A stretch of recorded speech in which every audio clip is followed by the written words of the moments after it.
أعوذ بالله السميع العليم من الشيطان الرجيم. بسم الله الرحمن الرحيم. الحمد لله رب العالمين. الحمد لله الذي ذكره شرف للذاكرين وشكره فوز للشاكرين وطاعته نجاة للمطيعين. ثم الصلاة والسلام والتحية والإكرام على أشرف الأنبياء والمرسلين وخاتم النبيين ورحمة للعالمين جد الحسن والحسين بالقاسم محمد وعلى أهل بيته الطيبين الطاهرين المعصومين المظلومين الذين من وعلاهم فقد وعلى الله ومن أعداهم فقد أعد الله الذين أذهب الله عنهم الرجس وطهرهم تطهيرا.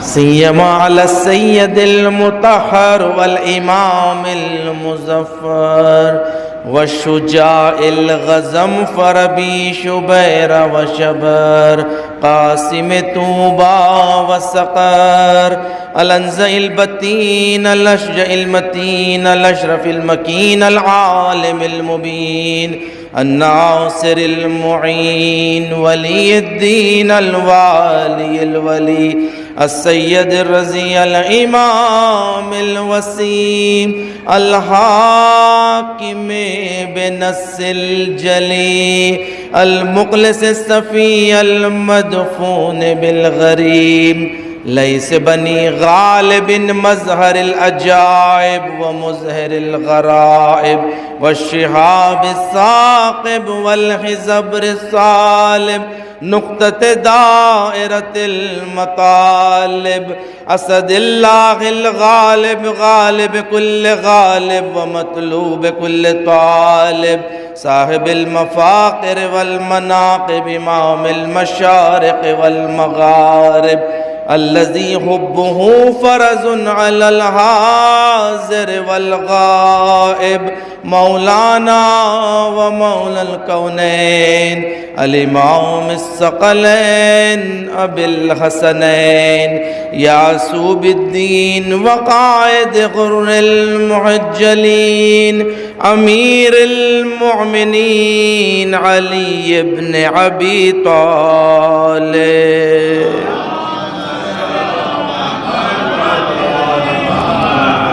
ولعنة الله على أعدائهم أجمعين من العون إلى قيام يوم الدين. أما بعد فقد قال الله تبارك وتعالى في محكم كتاب المجيد وفرقان الحميد وقوله الحق. بسم الله الرحمن الرحيم. وما كان يعذبهم وأنت فيهم وما كان يعذبهم وهم يستغفرون. صلوات.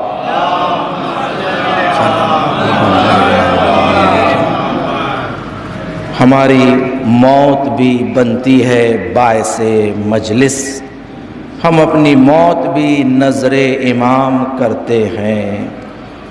ہم اہل عشق کا تعلق ہے اس قبیلے سے جہاں کٹے ہوئے سر بھی کلام کرتے ہیں.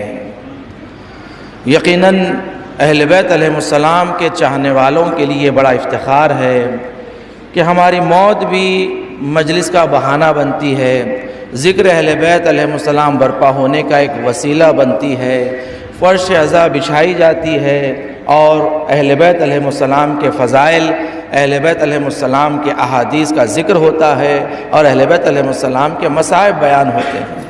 اس لیے کہ ہم معتقد ہے، یہ عقیدہ رکھتے ہیں کہ اہل بیت علیہ السلام کا ذکر بہترین وسیلہ ہے ہمارے مرحومین کے لیے، کہ ان کے قبروں میں جو نور بن کے نازل ہوتا ہے، ذکر اہل بیت سے بڑھ کر کوئی ایصال ثواب نہیں۔ یہ مجالس، یہ ذکر اہل بیت ایک ایسا عظیم وسیلہ ہے اپنے مرحومین کو بخشانے کا، ان کے درجات عالی ہونے کا۔ اس لیے کہ پانچویں امام محمد باقر علیہ السلام ارشاد فرماتے ہیں، بنا عبد اللہ و بنا عرف اللہ و بنا وحد اللہ و محمد حجاب اللہ۔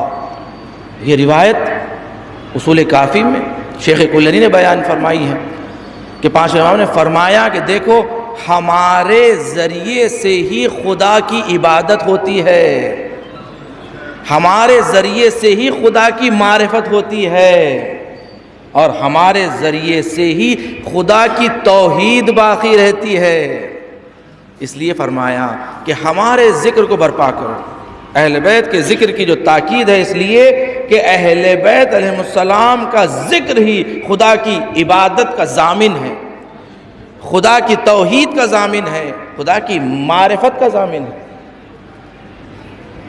دیکھیے، جس آیت کو میں نے سرنامہ کلام قرار دیا ہے، سورہ انفال کی 33ویں آیت 33، پروردگار دو عالم یہ ارشاد فرما رہا ہے، ما کان اللہ یعذبہم، کہ اللہ اس امت پر ہرگز عذاب نازل نہیں کرتا، اس گنہگاروں پر اللہ عذاب نازل نہیں کرتا جب تک اے نبی آپ ان کے درمیان ہیں، اور اللہ اس امت پر عذاب نازل نہیں کرتا جو امت استغفار کرتی ہے، طلب مغفرت کرتی ہے۔ قرآن مجید میں اللہ نے واضح طریقے سے بیان کیا ہے۔ مولا کائنات امیر المومنین علی ابن ابی طالب علیہ السلام کہ آپ ارشاد فرماتے ہیں، اللہ نے 2 امان عطا کیے ہیں اس امت کے لیے، اور 2 امان میں سے ایک امان اٹھ گئی۔ یہ مولا کا خطبہ ہے اس وقت کہ جب آپ تخت خلافت پر بیٹھے، فرمایا کہ ایک امان اللہ کی اٹھ گئی ہے، ہمارے درمیان سے نبی اٹھ گئے ہیں، کہ جو اللہ نے کہا جب تک نبی تمہارے درمیان ہے اللہ تم پر عذاب نازل نہیں کرے گا۔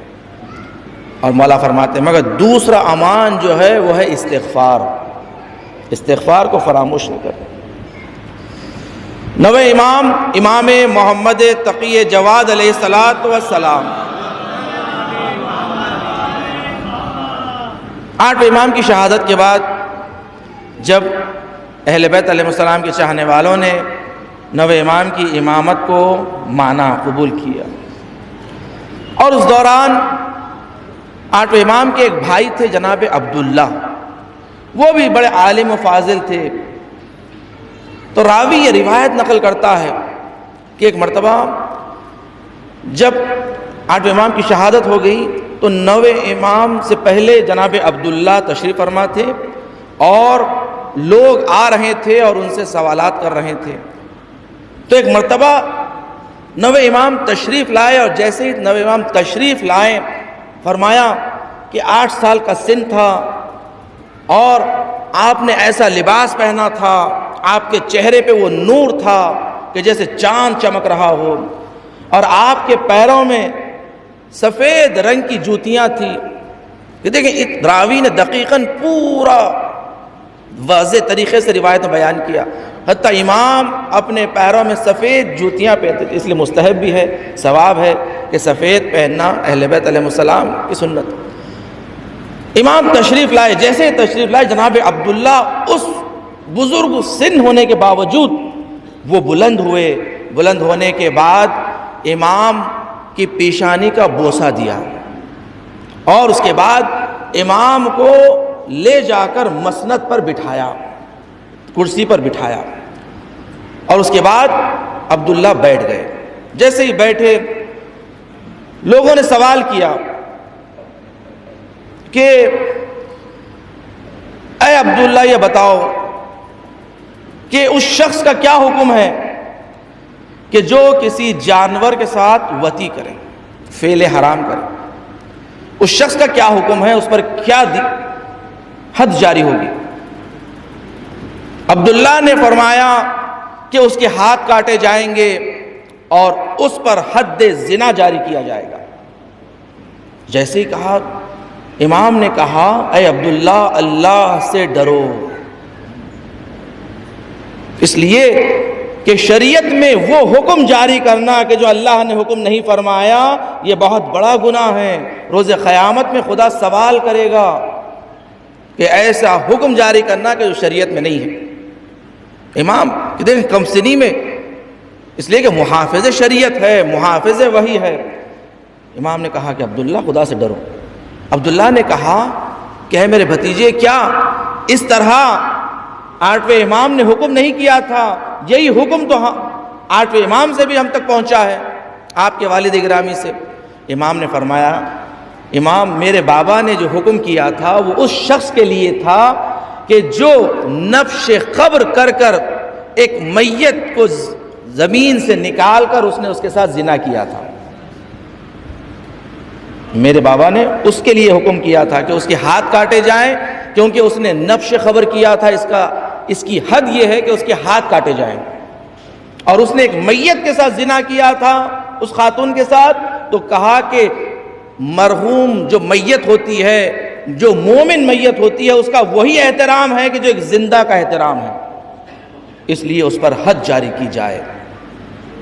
عزیزان گرامی، یہاں پر آپ دیکھیں کہ نفش خبر کرنے کا حکم جو امام نے فرمایا ہے کہ ہاتھ کاٹے جائیں، نفش خبر کرنا کس قدر بڑا گناہ ہے۔ دیکھیں آج لوگ جانے انجانے میں اس گناہ کے مرتکب ہو رہے ہیں، اپنے مرحومین بزرگوں کی خبروں کو جا کر تعمیر کی نیت سے قبر کو کھدواتے ہیں اور اسے کھدوا کر تعمیر کروا کر اسے اپنے لیے محفوظی کر رہے ہیں۔ یہ نفش خبر ہے، یہ بہت بڑا گناہ ہے، آپ کی زندگی پر اس کا برا اثر ہوگا۔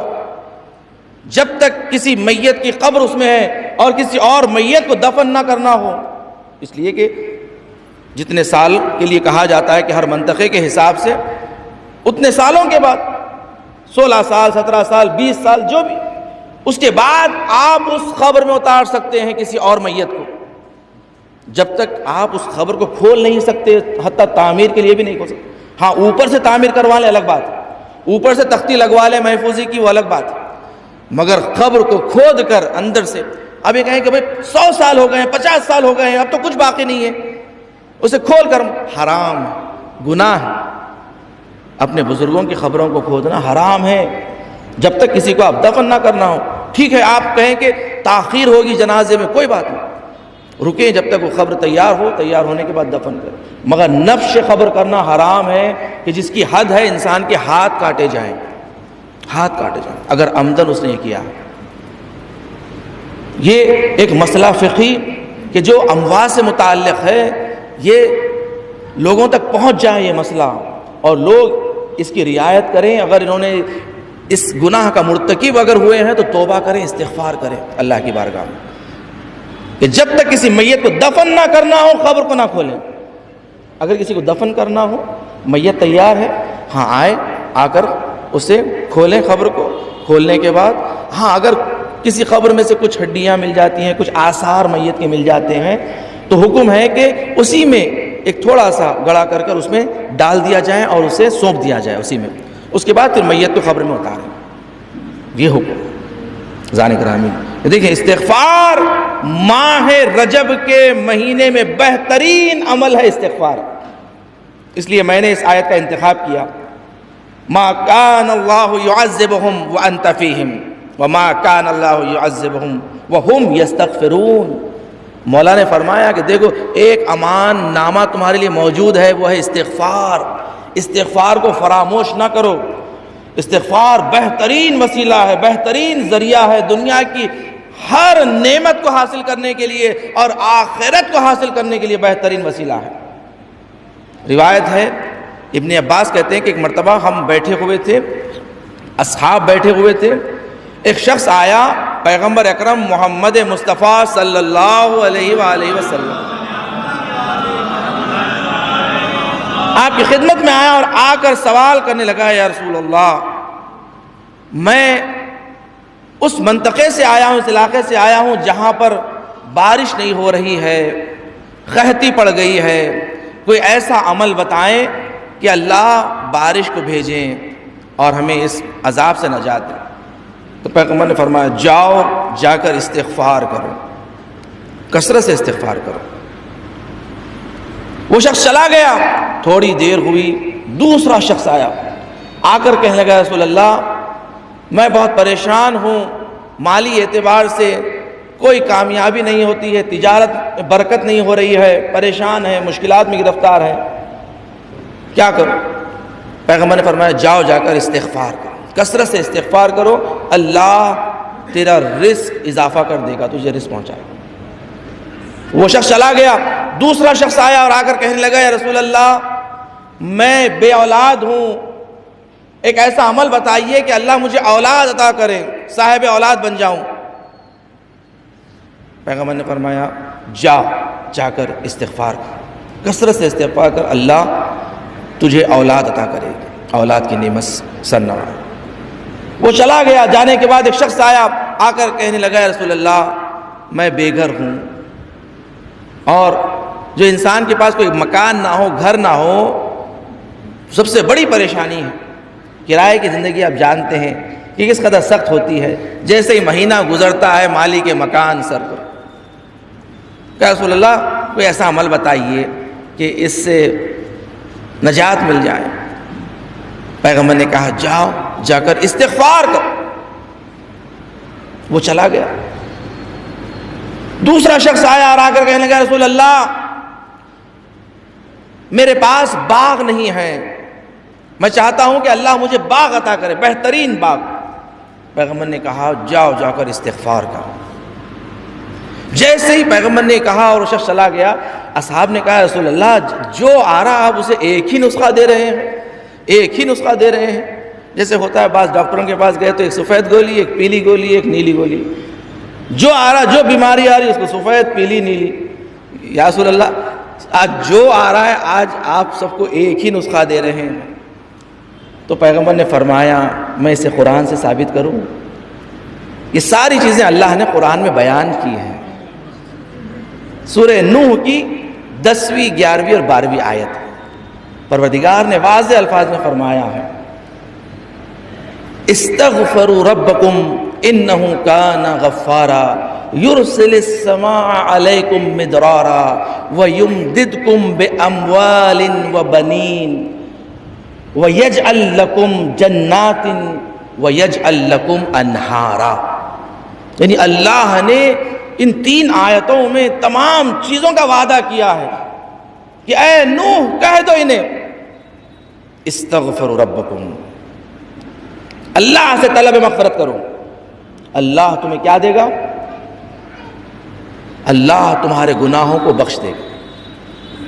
سب سے پہلا کام اللہ یہ کرے گا، تمہارے گناہوں کو بخشے گا۔ اللہ تمہارے لیے بارش کو بھیجے گا، سما بھیجے گا، وَيُرْسِلِ السَّمَاءَ عَلَيْكُمْ مِدْرَارًا، یعنی ایسے بادل تمہارے لیے بھیجے گا کہ جو تمہاری زندگی میں بارش برسائیں گے، تمہاری زندگی کی خشکی کو دور کریں گے۔ يُرْسِلِ السَّمَاءَ عَلَيْكُمْ مِدْرَارًا وَيُمْدِدْكُمْ بِأَمْوَالٍ وَبَنِينَ، تمہاری مدد کرے گا اموال کے ذریعے، پیسے کے ذریعے، دولت کے ذریعے، وبنین، اولاد کے ذریعے تمہاری مدد کرے گا۔ اس آیت میں اللہ نے وعدہ کیا ہے، وَيَجْعَلْ لَكُمْ جَنَّاتٍ، جنات کہتے ہیں باغ کو، باغات کو، اور اللہ تمہارے لیے باغ قرار دے گا، اور اللہ تمہارے لیے نہریں جاری کرے گا۔ دیکھیں کتنے وعدے اللہ نے اس آیت میں کیے ہیں۔ علامہ طباطبائی کہتے ہیں کہ یہ بہترین آیت ہے، انسان اگر مشکلات میں گرفتار ہو اس آیت کی تلاوت کریں اور استغفار کی قذبی پڑھیں بس، اس کی مشکل بڑی تیزی کے ساتھ حل ہوتی ہے۔ علامہ طباطبائی نے ہمیں بتایا سورہ نوح کی 10ویں 11ویں اور 12ویں آیت، یہ آیت بہترین عمل۔ اور ایک مرتبہ ایک شخص آیا پیغمبر کی خدمت میں اور آ کر کہنے لگا رسول اللہ میرا رزق تنگ ہو چکا ہے، ایسے لگتا ہے کہ کاروبار ہو رہا ہے جیسے کہتے ہیں نوالا منہ تک پہنچ گیا ہے مگر پہنچتے پہنچتے چلا جاتا ہے۔ یا رسول اللہ پریشان ہوں، جو کاروبار کرنا چاہتا ہوں وہاں نقصان ہو جاتا ہے، کوئی ایسا عمل بتائیے۔ دیکھیں عزیزان گرامی، یہ ایسا عمل میں بتا رہا ہوں آپ کے پاس کہ پیغمبر کی روایت ہے، معتبر روایتوں میں سے ہے، اور بڑے بڑے علماء بزرگوں نے اس عمل کی توصیح کی ہے انسان کو جو مشکل ہو۔ آیت اللہ شاہ آبادی بزرگ عرفاء میں سے تھے، آیت اللہ بہجت کے ہم عصر اور ان کے برابر کے علماء میں سے عارف تھے۔ آیت اللہ شاہ آبادی نے یہ نسخہ بتایا ہے اور یہ اعلان کیا ہے، کہا کہ میں نے اپنی زندگی میں 70 سے 80 لوگوں کو کہ جو بے اولاد تھے، فرمایا 15 سال 20 سال شادی کو ہو گئے، میرے پاس آئے، میں نے انہیں یہ نسخہ دیا اور وہ اسی سال بچے کے ساتھ میرے پاس آئے اور میں نے اس بچوں کے کان میں اذان بھی کہی۔ آیت اللہ شاہ آبادی نے کہا کہ 70 سے 80، کہا دنیا کے گوشے کنارے میں چلے گئے علاج کے لیے، مختلف مقامات پہ، تہران گئے، یزد گئے، بلکہ کہا کہ لندن گئے، امریکہ گئے، باہر گئے، جا کر علاج کرائے، کچھ نہیں ہوا۔ جب واپس لوٹ کر آئے آیت اللہ شاہ آبادی نے کہا کہ میں نے یہ پیغمبر کا نسخہ انہیں دیا اور وہ اسی سال صاحب اولاد ہوئے اور میں نے ان بچوں کے کان میں اذان کہی۔ کہا یہ اس عمل کو، در حقیقت میں یہ عمل پیغمبر بتا رہے ہیں جس کو مالی مشکل ہو، اور فرمایا کہ ہر مشکل کے لیے عمل ہے نماز استغفار۔ پیغمبر نے فرمایا نماز استغفار کا طریقہ بتایا۔ ایک جوان آیا، رسول اللہ پریشان ہوں، کاروبار میں ترقی نہیں ہو رہی ہے، برکت نہیں ہو رہی ہے، کیا کروں؟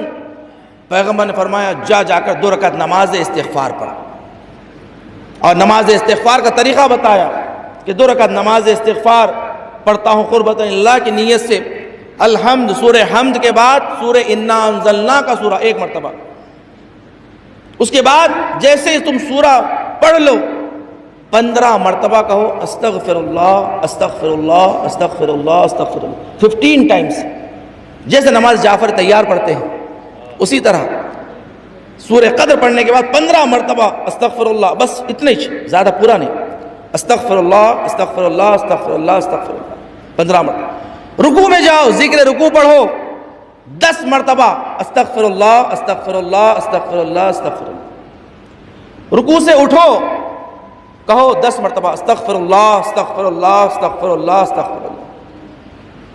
سجدے میں جاؤ، ذکر سجدہ پڑھنے کے بعد 10 مرتبہ استغفر اللہ استغفر اللہ استغفر اللہ۔ سجدے سے اٹھو، اٹھنے کے بعد جہاں پر ذکر سجدہ پڑھتے استغفر اللہ ربی واتوب الیہ 10 مرتبہ استغفر اللہ استغفر اللہ استغفر اللہ استغفر اللہ 10 مرتبہ۔ پھر دوسرا سجدے کا ذکر پڑھنے کے بعد 10 مرتبہ استغفر اللہ استغفر اللہ استغفر اللہ۔ پھر دوسرا سجدہ مکمل ہونے کے بعد سجدے سے جب اٹھتے ہو، اٹھنے کے بعد 10 مرتبہ پڑھو استغفر اللہ استغفر اللہ استغفر اللہ استغفر اللہ۔ اس کے بعد بحول اللہ وقوتہ اقوم واقعد، اس کے بعد دوسری رکعت بھی بالکل اسی طریقے سے انجام دو کہ ہر رکعت میں 75 ٹائمز استغفر اللہ استغفر اللہ 75 مرتبہ، دونوں رکعت میں ملا کے 150 مرتبہ استغفر اللہ، 2 رکعت نماز۔ پیغمبر نے فرمایا جا کر پڑھو، تمہاری مشکل حل ہوگی۔ وہ جوان کہتا ہے میں نے جا کر یہ 2 رکعت نماز پڑھی، میری اسی وقت مشکل حل ہو گئی ہے۔ آیت اللہ شاہ آبادی کہتے ہیں کہ اگر کوئی اولاد کے لیے عمل کرنا چاہتا ہے اس کے لیے 40 دن کا عمل ہے، ہر روز یہ 2 رکعت نماز پڑھیں، اسی 40 دن میں اللہ تمہیں خوشخبری عطا کرے گا۔ صلوات پڑھے محمد وآل محمد کی بارگاہ۔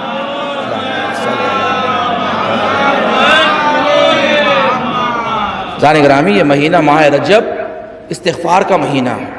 اس مہینے کے لیے کہتے ہیں کہ زمان جاہلیت میں اس وقت بھی جب اسلام نہیں آیا مگر لوگ جانتے تھے کہ ماہ رجب استغفار کا مہینہ ہے، دعاؤں کا مہینہ ہے. سال بھر انتظار کرتے تھے کہ ماہ رجب نصیب ہو جائے اور ماہ رجب میں دعائیں مانگے، ماہ رجب میں استغفار کی دعائیں مانگے.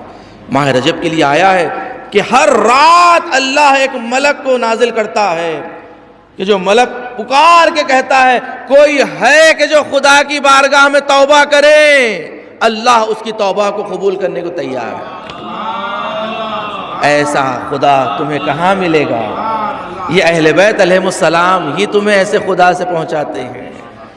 زان گرامی، چوتھے امام، امام زین العابدین علیہ السلام،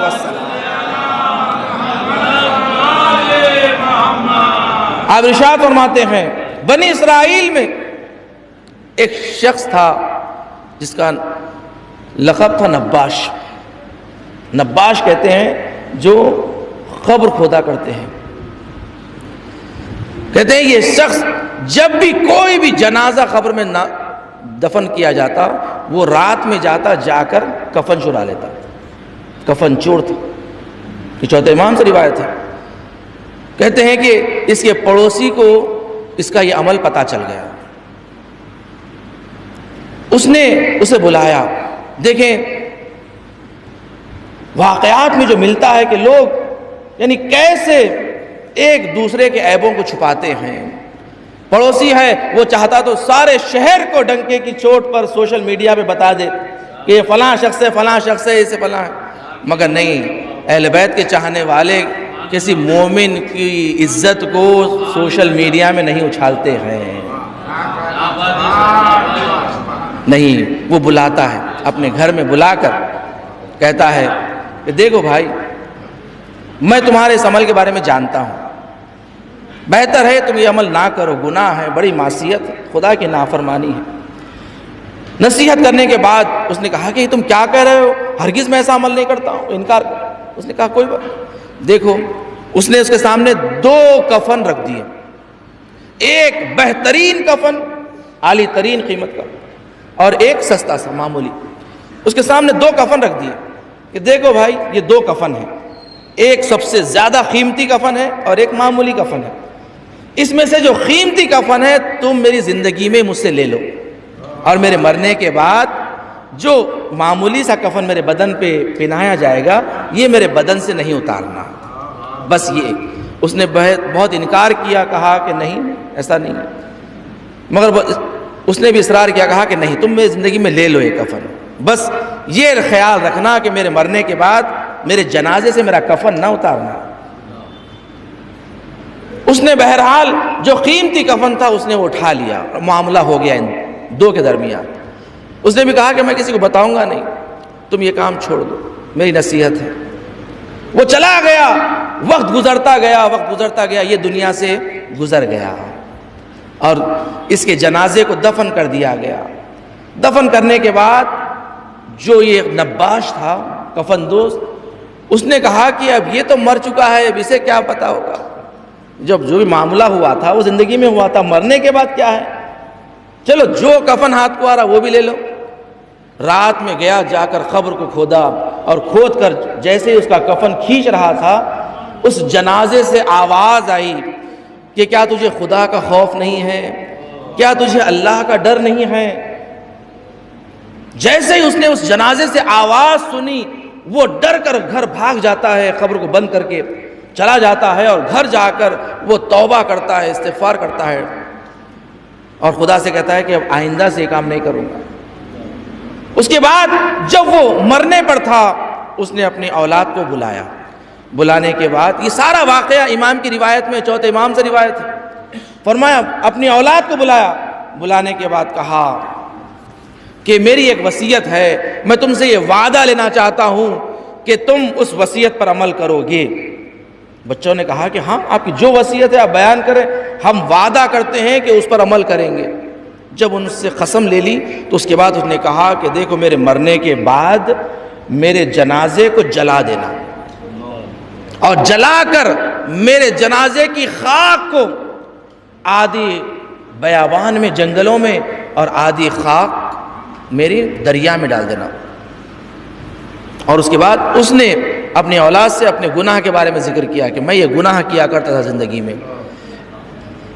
تو بچوں نے جو وعدہ کیا تھا اس وعدے کے مطابق انہوں نے اپنے باپ کے جنازے کو آگ لگائی اور جب جلا دیا، جب جل کر راکھ ہو گیا اس کا جنازہ، جب بچوں نے راکھ کو جمع کیا، جیسی جمع کرتے ہیں پروردگار کے حکم سے اللہ نے اس خاکستر کو ایک مرتبہ پھر سے زندگی عطا کی اور وہ زندہ ہو گیا. بچوں کا باپ زندہ ہوا. یہ چوتھے امام فرما رہے ہیں زندہ اللہ نے اسے زندہ کیا اور زندہ کرنے کے بعد اسے پوچھا کہ اے میرے بندے بتا تو نے ایسی وصیت کیوں کی؟ اس نے کہا پروردگار میں تیرا گنہگار بندہ تھا، میں نے تیرے گناہوں میں مرتکب ہوا اور میں جہنم کی آگ کو کیسے برداشت کروں، اس لیے میں نے زندگی میں دنیا میں ہی اپنے آپ کو سزا دی کہ میرے جنازے کو ہی جلایا جائے. تو پروردگار کا یہ حکم آیا. یہ چوتھے امام فرما رہے ہیں پروردگار نے خطاب کیا اے میرے بندے کیا تجھے اپنے پروردگار کی مغفرت پر بھروسہ نہیں تھا؟ کیا تجھے اپنی اللہ کی رحمت پر بھروسہ نہیں تھا؟ تو نے اپنے خدا پر بھروسہ نہیں کیا کہ اللہ کس قدر غفار ہے، اللہ کس قدر کریم ہے، اللہ کس قدر معاف کرنے والا ہے؟ عزیزان گرامی، چوتھے امام نے اس واقعے سے سبق سکھایا کہ دیکھو چاہے کتنا بڑا گناہ کیوں نہ ہو اللہ گناہوں کا معاف کرنے والا ہے. اللہ کی مغفرت، اس لیے کہا روایتوں میں موجود ہے اکثر جہنم میں جانے والے لوگ وہ ہوں گے کہ جو اللہ کی مغفرت سے نا امید ہوں گے. اہل بیت نے فرمایا ہے وہ لوگ نہیں جائیں گے جہنم میں کہ جنہوں نے بہت زیادہ گناہ کیے ہوں، نہیں، وہ لوگ جائیں گے کہ جو اللہ کی رحمت سے مغفرت سے مایوس ہو گئے تھے. یاس و نا امیدی فرمایا سب سے بڑا گناہ ہے. اللہ کی بارگاہ میں انسان خضوع و خشوع کے ساتھ اگر ایک مرتبہ بھی استغفار کرے اللہ بڑا کریم ہے، معاف کرنے والا ہے. قرآن مجید کی آیت نازل ہوئی، پروردگار دو عالم بعض نیکیوں کے بدلے گناہوں کو معاف کر دیتا ہے. ان الحسنات یذہبن السیئات. بعض نیکیاں ایسی ہوتی ہیں اللہ سیئات کو مٹا دیتا ہے، گناہوں کو معاف کر دیتا ہے. جب ایک مرتبہ آیت نازل ہوئی اصحاب نے رسول اللہ سے فرمایا یا رسول اللہ یہ کون سے اعمال ہیں، یہ کون سے حسنات ہیں، یہ کون سی نیکیاں ہیں کہ جس کے بدلے میں اللہ گناہوں کو معاف کر دیتا ہے، گناہ بخش دیتا ہے؟ تو ایک مرتبہ تمام اہل سنت کے تفاسیر میں یہ روایت لکھی ہوئی ہے، پیغمبر نے فرمایا کہ حب علی ابن ابی طالب یاکل السیئات کما تاکل النار الحطب. علی کی محبت گناہوں کو ایسے کھا جاتی ہے جیسے آگ لکڑی کو کھا جاتی ہے. صلوات پڑھے محمد وآل محمد.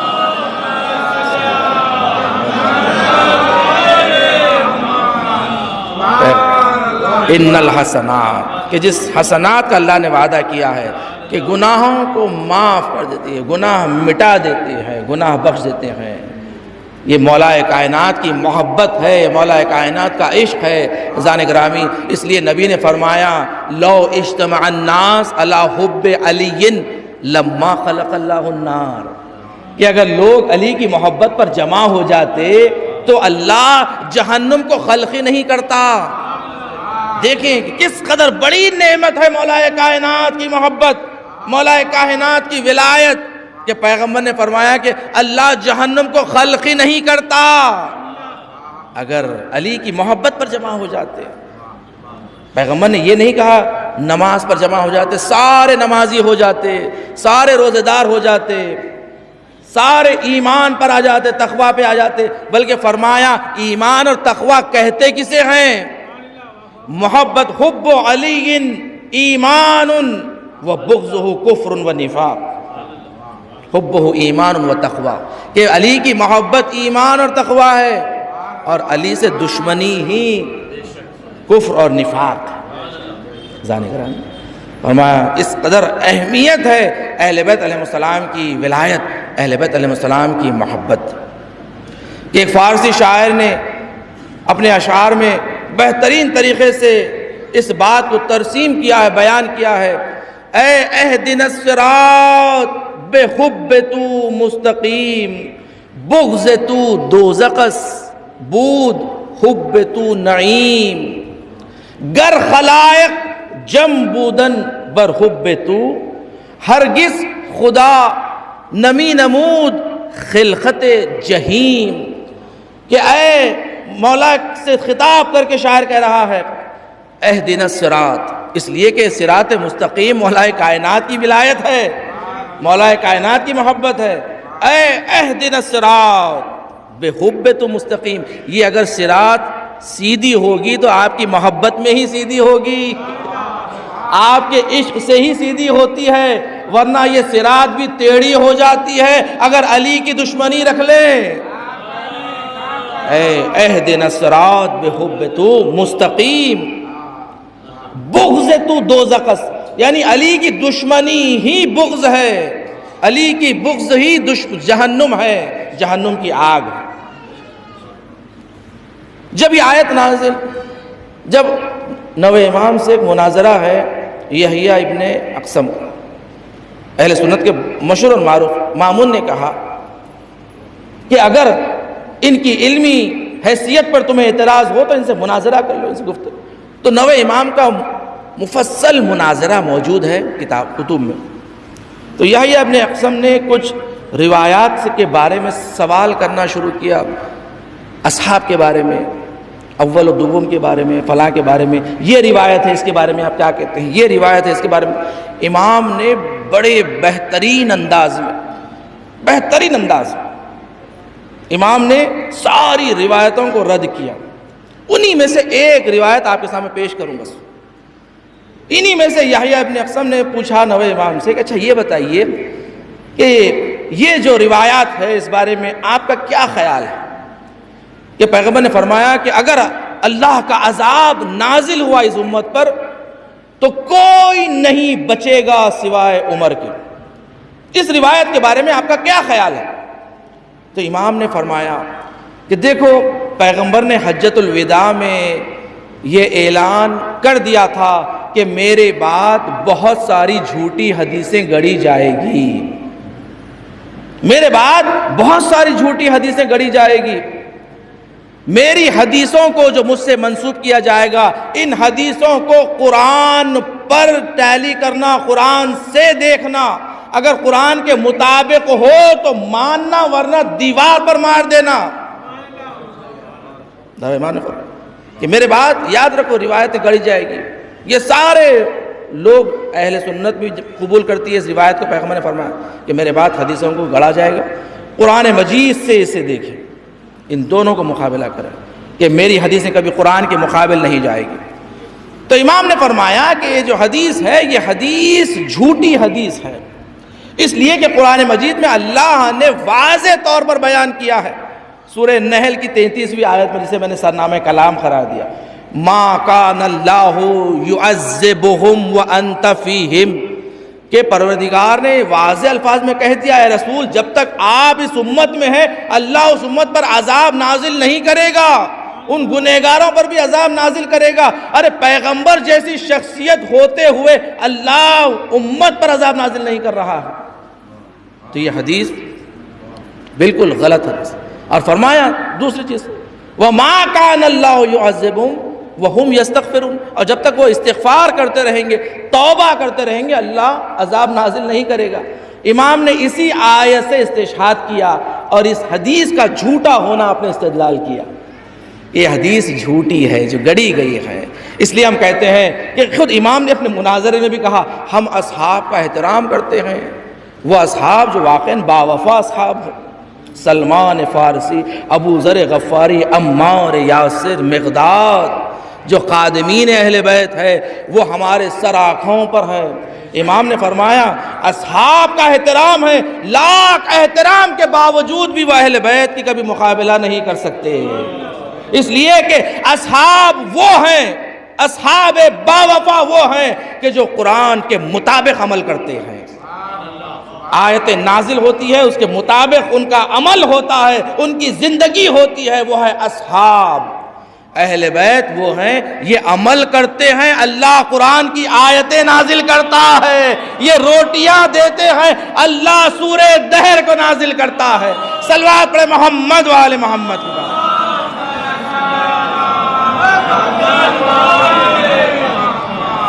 ذالک اہل بیت سے کسی کو مقابلہ نہ کریں۔ اہل بیت نے فرمایا کہ ہم سے کسی کی تشبیہ نہ کرنا۔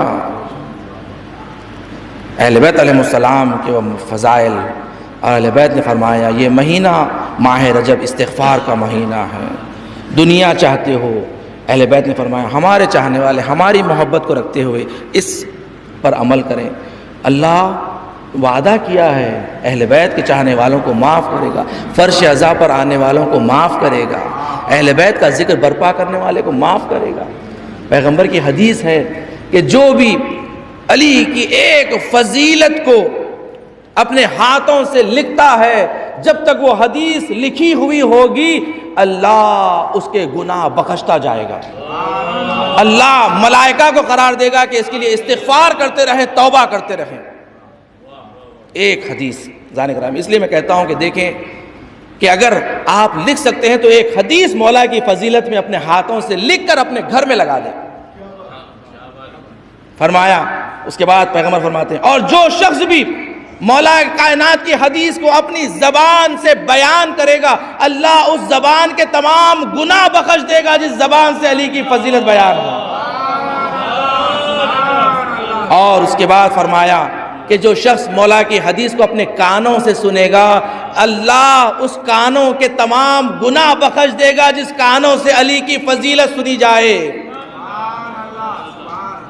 اور اللہ کہتے ہیں جس حدیث کو انسان اپنی آنکھوں سے دیکھیں، علی کی فضیلت کو دیکھیں، اس لیے اپنے گھر میں ایک حدیث فضیلت میں مولا کی اپنے گھر میں ضرور لگائیں تاکہ صبح و شام ہماری یہ گنہگار آنکھیں اس حدیث کو دیکھتی جائیں۔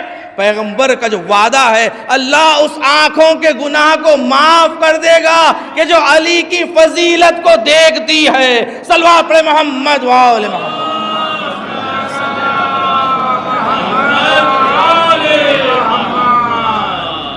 ذہن گرامی، بہت بڑی نعمت ہے ہمارے لیے اہل بیت علیہ السلام کی ولایت، اہل بیت علیہ السلام کی محبت۔ دنیا میں کامیاب ہونا چاہتے ہو در اہل بیت، آخرت میں کامیاب ہونا چاہتے ہو تو در اہل بیت۔ حور نے واقعی توبہ کی، استغفار کسے کہتے ہیں؟ کربلا نے، حور نے بھی ایک مصداق پیش کیا۔ اور علماء کہتے ہیں کہ حور کو یہ خوش بختی کیسے ملی، یہ سعادت کیسے ملی، حور سے حور علیہ السلام کیسے بنے؟ کہا کہ اس واقعے نے واضح کیا کہ جب سید الشہداء گھوڑے پر سوار ہو کر اپنا رخ بدل رہے تھے تو ایک مرتبہ حور نے آپ کے لجام پر ہاتھ ڈالا اور کہا کہ میں آپ کو جانے نہیں دوں گا، اس لیے کہ ابن زیاد کا یہ حکم ہے۔ تو ایک مرتبہ امام نے حر سے کہا کہ تو میرے گھوڑے کی لجام پر ہاتھ ڈالتا ہے، تیری ماں تیرے غم میں روئے۔ جیسے ہی حر نے یہ سنا اس نے کہا کہ آپ کی ماں اگر فاطمہ نہ ہوتی، بنت رسول اللہ نہ ہوتی، اس لیے کہ حر شہزادی کونین کی فضیلت جانتا تھا۔ ذہن گرامی دیکھیں جو جناب سیدہ سے وفادار ہو وہ خوش بخت ہوگا، جو شہزادی کونین سے وفادار ہو، جس کے دل میں شہزادی کی محبت ہو وہ کامیاب ہو۔ حور نے کہا کہ اگر آپ کی ماں فاطمہ نہ ہوتی تو پھر میں بھی آپ کے لیے ایسے جملے استعمال کرتا، مگر حور نے یہ امام نے در حقیقت میں علماء کہتے ہیں کہ امام نے اسے جھنجھوڑنے کے لیے کہا، بتانے کے لیے کہ حور تو کیا کر رہا ہے، تو اپنے امام کے گھوڑے پہ ہاتھ ڈالتا ہے کہ جس کی ماں فاطمہ ہو۔ یہ امام بتانے کے لیے اسے بتا رہے تھے۔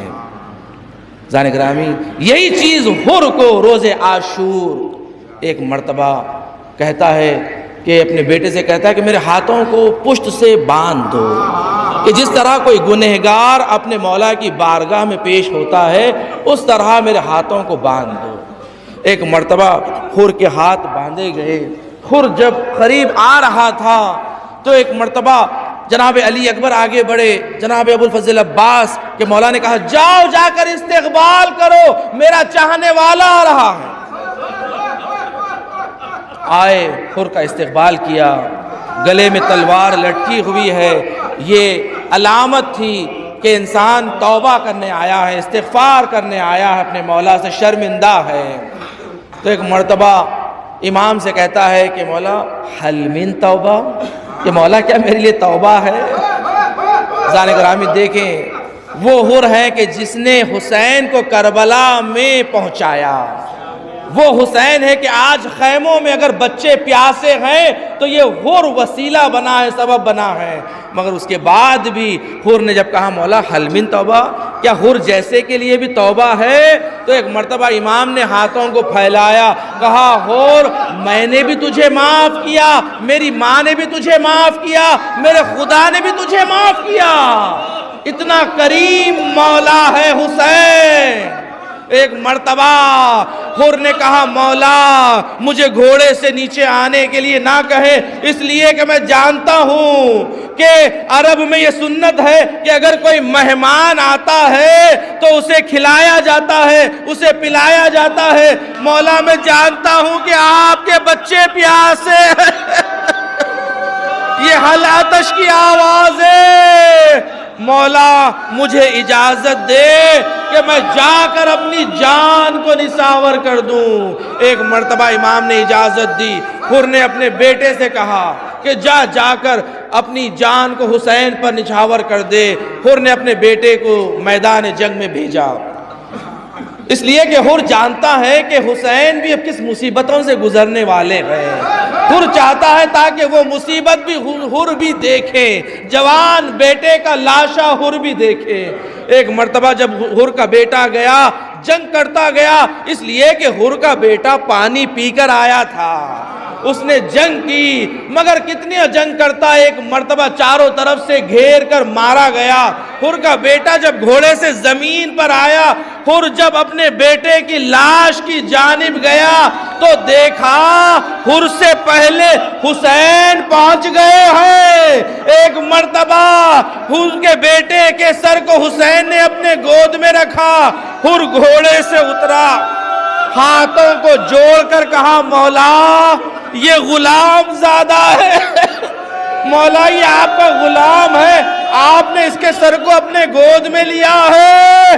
ایک مرتبہ حسین نے کہا حر میں جانتا ہوں کہ ضعیف باپ جوان بیٹے کی لاش نہیں دیکھ سکتا، اے حر تیرے بیٹے کی لاش حسین اٹھائے گا۔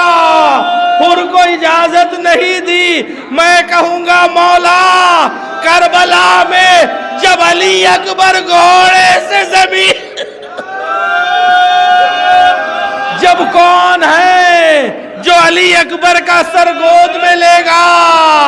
ہائے ضعیف باپ جوان بیٹا۔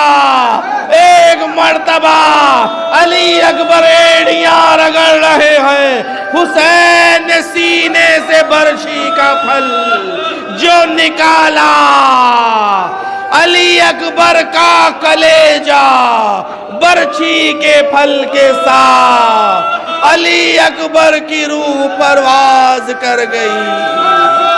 حسین علی اکبر کی لاش کو اٹھا نہ سکے، کہا اے بنی ہاشم کے بچوں آؤ اپنے بھائی کی لاش۔